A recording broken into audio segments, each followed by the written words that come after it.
Well, tell you what. Now, to balance the scale, I'd like to talk about some things that bring us together. Things that point out our similarities instead of our differences. Because that's all you ever hear about in this country is our differences. That's all the media and the politicians are ever talking about, the things that separate us, things that make us different from one another. That's the way the ruling class operates in any society. They try to divide the rest of the people. They keep the lower and the middle classes fighting with each other so that they, the rich, can run off with all the fucking money. Fairly simple thing, happens to work. You know, anything different, that's what they're going to talk about. Race, religion, ethnic and national background, jobs, income, education, social status, sexuality, anything you can do, keep us fighting with each other so that they can keep going to the bank. You know how I describe the economic and social classes in this country? The upper class keeps all of the money, pays none of the taxes. The middle class pays all of the taxes, does all of the work. The poor are there just to scare the shit out of the middle class. Keep them showing up at those jobs. So stirring up the shit is something I like to do from time to time, but I also like to know that I can come back to these little things we have in common, little universal moments that we share separately, the things that make us the same. They're so small we hardly ever talk about them. Did you ever look at your watch? And then you don't know what time it is. And you have to look again. And you still don't know the time. So you look a third time and somebody says, "What time is it?" You say, "I don't know." Do you ever notice how sometimes all day Wednesday, you keep thinking it's Thursday? And it happens over and over all day long. And then the next day, you're all right again. Do you ever find yourself standing in one of the rooms in your house and you can't remember why you went in there?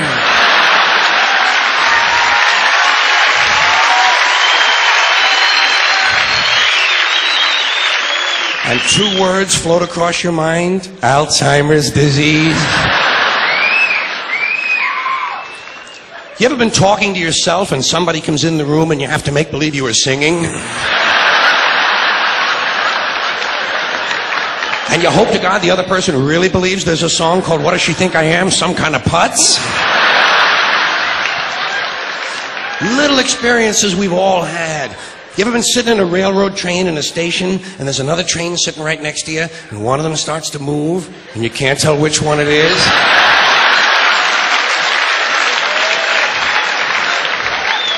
How about when you're out on a small boat on a windy day? You ever been out rocking back and forth for 3 or 4 hours trying to keep your balance? Rough seas, little boat. Then you get back into the shore and you're standing on the dock and you could swear there was something inside of you that was still out there rocking. Did you ever try to pick up a suitcase you thought was full, but it wasn't? And you go, and for just a split second you feel really strong. How about when you're looking through a chain link fence? Did you ever notice if you're just the right distance from a chain link fence, sometimes it seems to go, what is that? How do they do that? Did you ever try to tell somebody they have a little bit of dirt on their face? You can never get them to rub the right spot, can you? Say, "You got a little bit of dirt right here." They always go, "Where? Here?" And you just want to slap the bastard.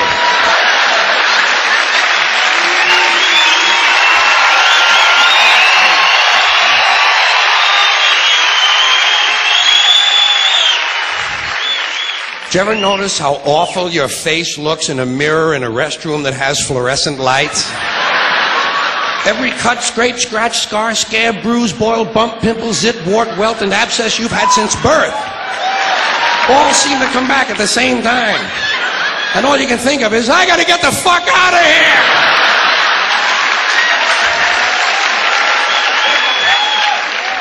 Do you ever notice sometimes when you're walking with your arm around your date, one of you has to change the way you're walking?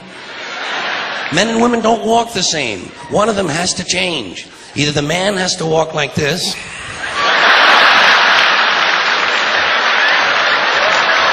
or the woman has to walk like this. Joey, how are you?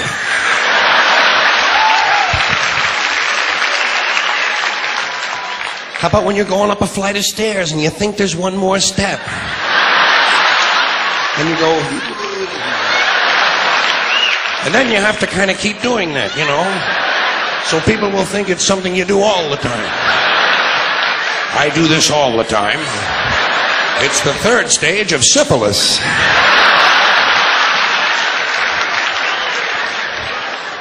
Same thing happens when you're going down the stairs. You could swear there was one more step. Holy shit. My hips are in my chest.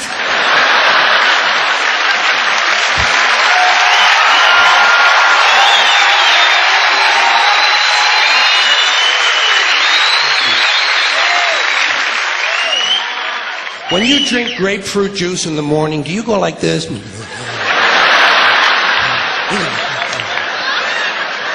I do too.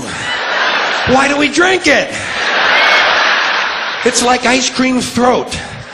You know when you've been eating ice cream too fast and you get that frozen spot in the back of your throat, but you can't do anything about it because you can't reach it to rub it? You just have to kind of wait for it to go away. And it does. Then what do? Eat more ice cream! What are we, fucking stupid?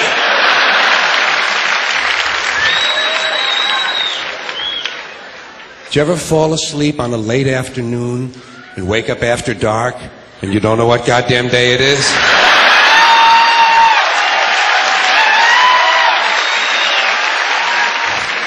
Like when you have your head on the pillow. Do you ever notice when you have your head on the pillow, if you close the bottom eye, the pillow is down there. Then if you switch eyes, the pillow moves up there. Whoa, holy shit, Dave, look at this. The mystery of the moving pillow. I think it's related to the chain link fence mystery myself. Did you ever have to sneeze while you're taking a piss? It's frightening, isn't it?